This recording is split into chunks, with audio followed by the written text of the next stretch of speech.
چھوڑ کے جا رہے ہیں، جس طریقے سے ان پر پریشر ڈالا جا رہا ہے. میں آپ کو بتاؤں، ایک MNA ہے، ان کی بیٹی کی ایک مبینہ ویڈیو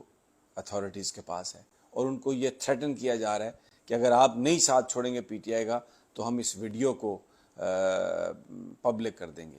ایک PTI کے رہنما ہیں، انہوں نے چھوڑا ہے PTI کو اس لیے کہ ان کے داماد کو پکڑ کر لے گئے، اس کو ٹارچر کیا، اور اس کی جو چیخیں مارنے کی جو آوازیں تھیں وہ انہوں نے ان صاحب کو بھیجیں اور ان سے کہا کہ آپ PTI کو چھوڑ دیں. میں اس کے بعد ایک بہت ہی سینئر جو لیڈر ہیں تحریک انصاف کے، وہ لاہور میں ان کو رکھا گیا، اور ایک 6 فٹ یا 5.5 فٹ چوڑا ہے، اور تقریباً 6.5 فٹ وہ لمبا سیل ہے، اور اس میں 8 بندے، یعنی جس طریقے سے لٹائے گئے ہیں کہ ان سب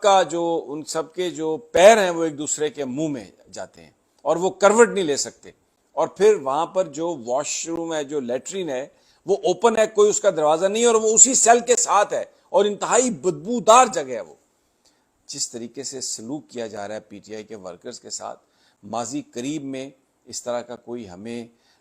جو لوگ بتاتے ہیں، میں نے اپنی آنکھوں سے نہیں دیکھا، لیکن جو بتا رہے ہیں PTI کے لوگ کہ جس طریقے سے ان کو رکھا جا رہا ہے، تو اس کی مثال نہیں ملتی. اس دباؤ میں لوگ PTI کو چھوڑ رہے ہیں.